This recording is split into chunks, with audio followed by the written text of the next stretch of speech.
Assalamualaikum warahmatullahi wabarakatuh. Salam sejahtera untuk kita semuanya. Bertemu lagi dengan Sigit Kurniawan di sini di podcast Bincang Sehat RS Kim Batang. Dan seperti janji-janji kita sebelumnya, kita akan menghadirkan narasumber dari ahli kesehatan. Pada kesempatan kali ini kita sudah menghadirkan narasumber yaitu Dr. Fajar Yuniftiadi SPA. Beliau adalah dokter spesialis kesehatan anak. Kita akan sapa beliau terlebih dahulu. Selamat siang, dokter. Siang, Mas. Iya, bagaimana kabarnya? Alhamdulillah baik, Mas. Alhamdulillah baik ya. Ya. Baru selesai praktek ini? Ya. Oke, Dokter Fajar, kita akan membahas tentang demam berdarah dengue. Nah, Sigit sudah mengutip, Dok, salah satu berita dari media, dari berita1.com. Ini untuk kasus demam berdarah di Kabupaten Batang. Catatan dari Dinas Kesehatan Kabupaten Batang pada awal Juni itu ada 80 kasus dengan total kematian 3 kematian. Nah, ini untuk pencegahan dan kewaspadaan buat kita semuanya. Kita akan membahas seputar hal itu, demam berdarah dengue. Semoga informasinya bisa bermanfaat untuk Anda. Nah, untuk Dokter Fajar, kita akan membahas terlebih dahulu apa itu penyakit demam berdarah dengue, Dok. Monggo silahkan. Ya, jadi demam dengue adalah suatu penyakit yang diakibatkan oleh virus dengue yang penularannya diperantarai oleh nyamuk Aedes aegypti maupun nyamuk Aedes aegypticus ya. Biasanya nyamuk betina. Nah, nyamuk ini dia pinter, dia nggak gigit pada malam hari, tapi gigitnya pada pagi menjelang siang, sekitar jam 8 atau jam 9 sampai jam 1 siang. Kemudian sore hari jam 3 sampai jam 4 sore. Oke. Ya, dan jenis kelamin nyamuk ini pun unik ya. Jadi jenis kelamin betina yang dia gigit terus kemudian dia dibawa virus itu akhirnya menularkan penyakit. Oke. Demam berdarah dengue digigit oleh nyamuk betina. Ya. Ya, yang jantan ngapain? Muter-muter kan. Oke, biasanya itu ya. Lebih spesifik ke nyamuk betina. Iya. Ya, seperti itu. Nah, apakah ini memang benar, Dok? Anak-anak lebih berisiko terkena penyakit ini? Ya. Jadi benar, anak-anak itu lebih berisiko karena lingkungannya itu dekat dengan nyamuk ini. Jadi nyamuk ini sifatnya itu nyamuk rumahan, nyamuk kota dan bersih ya. Jadi dia suka air yang bersih. Jadi bukan di comberan, bukan di tempat-tempat yang airnya kotor itu bukan, tapi dia suka bertelur di air yang bersih. Nah, nyamuk ini dia akan menggigit anak-anak pada saat anak-anak itu aktivitas di dalam rumah. Biasanya antara jam 8, terutama anak-anak prasekolah ya. Anak-anak prasekolah antara jam 8 sampai jam 1 siang kan dia biasanya di dalam rumah tuh. Nggak keluar-keluar. Nah, itu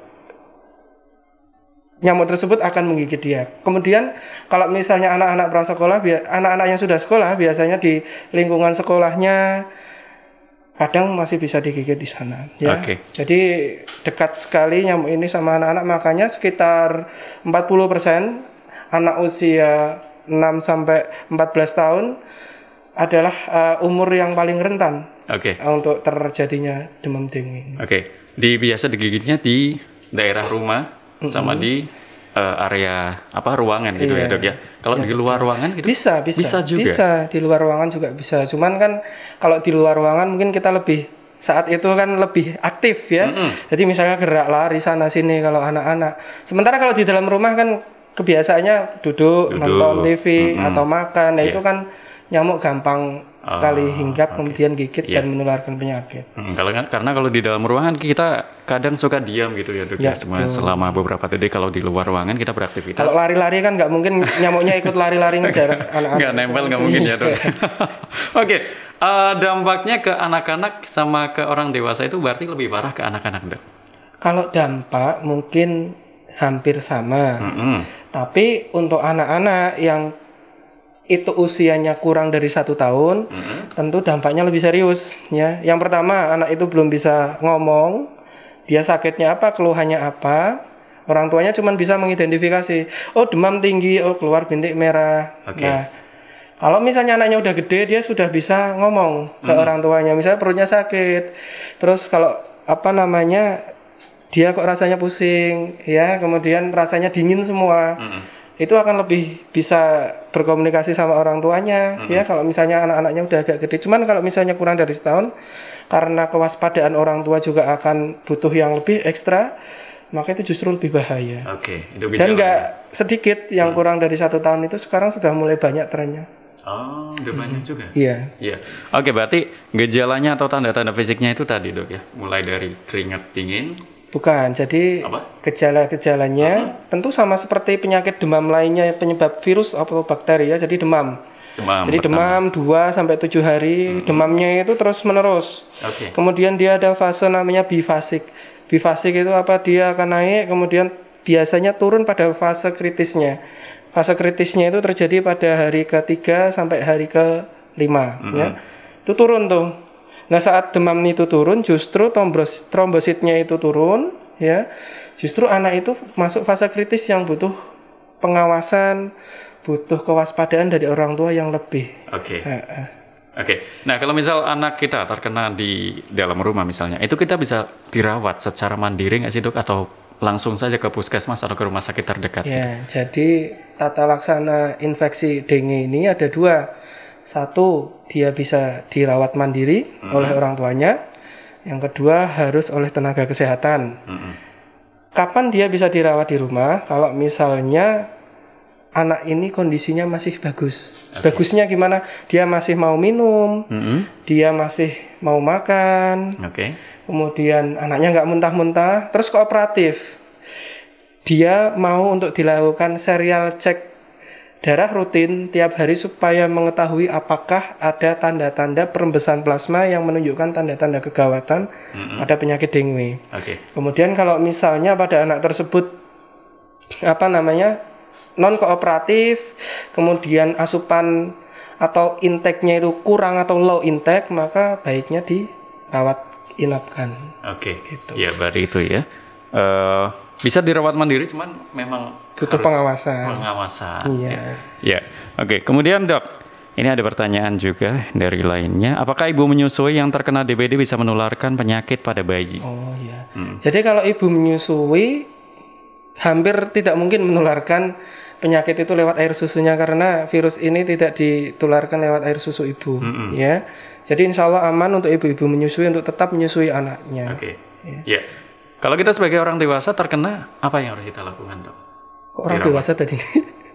Ini lebih ke apa ya? Setelah tadi kan anak-anak. Nah, ini bisa terjangkit juga pada orang dewasa nggak?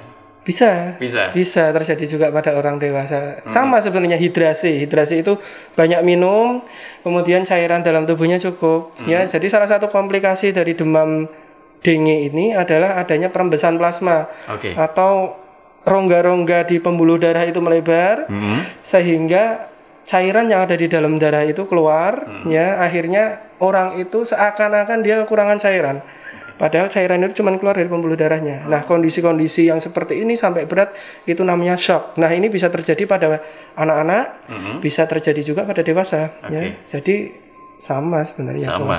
Dampaknya juga sama ya. Iya, itu dia. Kemudian dok, apa saja yang wajib diperhatikan jika pasien DBD dirawat di rumah sakit? Ya, jadi kalau misalnya di rumah atau di rumah sakit? Di rumah dan di rumah sakit. Di rumah dan di rumah sakit. Ada perbedaan cara ngerawatnya. Jelas ya. Jadi ada beberapa tanda-tanda kegawatan yang harus orang tua itu tahu. Ya. Ada singkatannya itu MP2, K3. Apa itu? MP2M, anaknya itu muntah-muntah. Terus P, perutnya itu sakit. Kemudian ada perdarahan nih, perdarahan spontan, yaitu mimisan, gusi berdarah, ya, atau keluar darah, kalau pipisnya itu warna merah. Terus K3, K-nya itu kencingnya harus dicari tahu apakah cukup. Terakhir kencing itu kapan? Kalau misalnya kencingnya itu 12 jam yang lalu, berarti itu kurang. Ya, itu K yang pertama. K yang kedua itu kulitnya. Kulit apa yang dilihat? Kulit tangan dan kulit kaki. Atau kalau orang medis bilangnya itu akral. Nah, kulitnya itu disentuh apakah dingin atau hangat. Ya. Kemudian K yang ketiga adalah kesadaran. Ya, kesadarannya turun, anaknya itu tidur terus, atau dia kejang. Nah, itu harus segera dibawa ke rumah sakit. Itu adalah beberapa tanda-tanda bahaya yang bisa orang tua awasi, orang tua waspadai apabila pasien dengan demam dengue itu dirawat di rumah. Sebenarnya yang awam harus tahu itu demam akibat virus dengue itu harus dibedakan ya. Jadi ada 2, demam berdarah dengue. Yang kedua, demam dengue.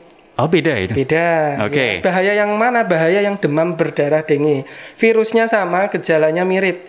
Yang membedakannya adalah kalau misalnya demam dengue, dia tidak ada perembesan plasma atau tidak ada tanda-tanda shock ya.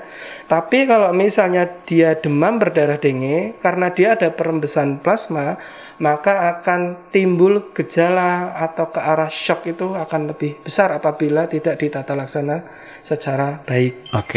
Ya, sampai seperti itu, sampai shock seperti itu. Iya. Kalau demam berdarah dengue, kurang mendapat cairan, permeabilitas di vaskulernya itu menurun, ya. Ibarat kata orang awam biasanya ngomong pembuluh darahnya itu bocor, ya, keluar airnya itu. Tidak keluar mancur itu yang tapi merembes ke sekitar jaringan di kulit gitu ya. Kita bilangnya intersisial. Nah, gitu. Ya seperti itu ya.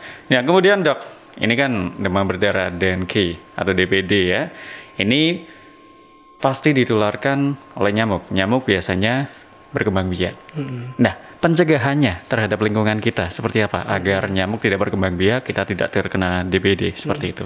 Jadi ada ya semacam promosi kesehatan dari Kementerian Kesehatan ya. Udah tahu kita semua nih 3M tuh. Ya, cuman yang baru ini ditambah plus ya. 3M itu kan menguras, kemudian menutup nampungan air, yang ketiga itu memanfaatkan atau mendaur ulang barang-barang bekas atau menguburnya.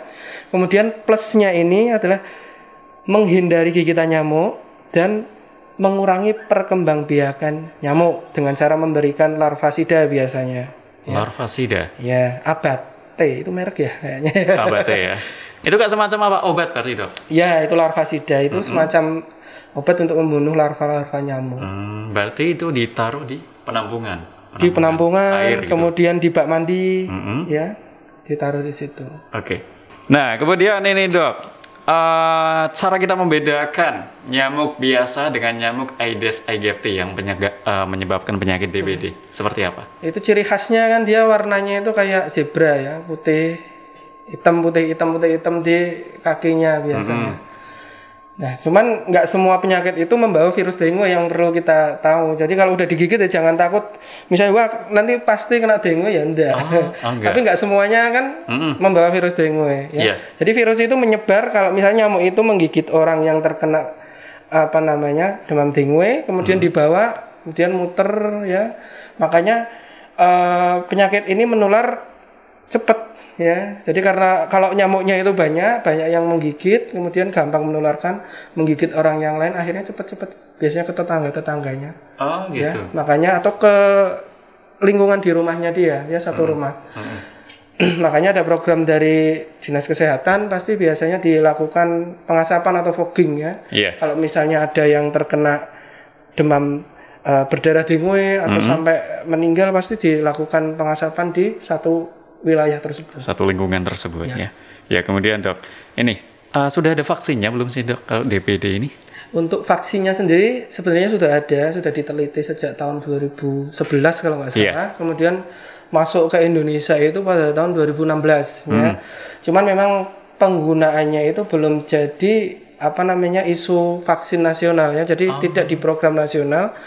Vaksin tersebut biasa diberikan pada anak-anak umur 9 sampai 16 tahun ya. Kemudian hanya bisa didapatkan di praktek-praktek dokter swasta, rumah sakit yang menyediakan. Karena harga vaksinnya sendiri pun sedikit lebih mahal dari yang lain. Ya berarti memang sudah ada namun belum digiatkan secara nasional seperti itu ya. Kemudian ini ada mitos atau fakta ini Dok. Benarkah jambu merah atau madu kurma bisa menaikkan trombosit? Itu fakta. Ya. Cuman bukan serta-merta atau secara langsung menaikkan trombosit ya. Misalnya jambu, madu, kurma dimakan kok jadi trombosit, enggak gitu ya. Jadi penyebab dari sakit demam dengue itu kan karena virus dengue ya. Nah, virus dengue itu akan dibunuh secara otomatis oleh tubuh melalui antibodi. Nah, antibodi ini akan dibantu oleh jambu, oleh madu, oleh kurma yang dia berperan sebagai antioksidan. Ya, antioksidan ini dia akan membantu antibodi untuk memusnahkan virus tersebut. Diharapkan virusnya cepat mati, cepat hilang, cepat berkurang, akhirnya trombositnya cepat naik. Oh, gitu ya. Jadi secara tidak langsung memang bisa meningkatkan trombosit. Ya. Obat alaminya itu ya, Dok. Ya, betul. Ya. Kemudian itu dia ya. Semoga informasinya bisa bermanfaat untuk Anda mengenai demam berdarah dengue dan cara pencegahannya. Dari Dr. Fajar Yunityadi, SPA, dokter spesialis kesehatan anak. Nah, Dok, ini untuk jadwal poli dari dokter sendiri. Jadwal polinya setiap hari Senin sampai Sabtu jam 12 sampai jam 2 siang. Oke, Senin sampai Sabtu jam 12 sampai jam 2 siang. Iya, betul. Dan Dokter Fajar, ini ada pertanyaan dari beberapa masyarakat yang kita sebar ya di leafletnya postingan podcast Bincang Sehat ini. Ada di Instagram. Yang pertama, Dok, dari Inspilalis. Halo Dokter Fajar ya, mengucapkan kayak gitu. Mengapa gejala demam berdarah pada anak sering disertai dengan tipes ya?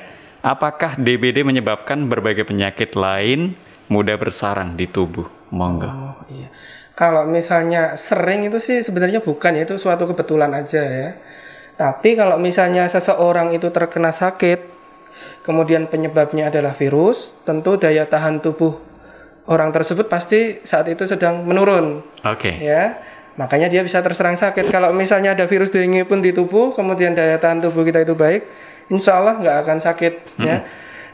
Karena dia sudah kena nih virus, kemudian dia sakit, daya tahan tubuh turun, nah gampang dia terinfeksi oleh penyakit-penyakit infeksius yang lain. Ya. Misalnya tipes, ya, atau penyakit-penyakit yang lain, misalnya infeksi di saluran cerna, ya, saluran pernafasan, itu masih mungkin. Ya. Kalau misalnya sering diiringi dengan tipes, itu mungkin hanya kebetulan ya. Karena Indonesia emang endemisnya paling sering dua, endemis tifoid sama yang kedua endemis dengue. Memang gitu. Seperti itu ya. Ya, itu dia dari @inspilalis, semoga bisa menjawab. Kemudian ada Hadir 3318. Halo Dokter Fajar.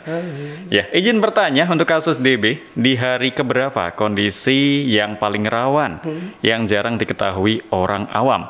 Untuk kasus DB dan tipes jenis panasnya apakah sama? Mungkin satu dulu ya Dok ya. Mungkin yang pertama dulu. Jadi fase demam pada fase sakit ya, atau fase demam pada demam dengue ini ada 3.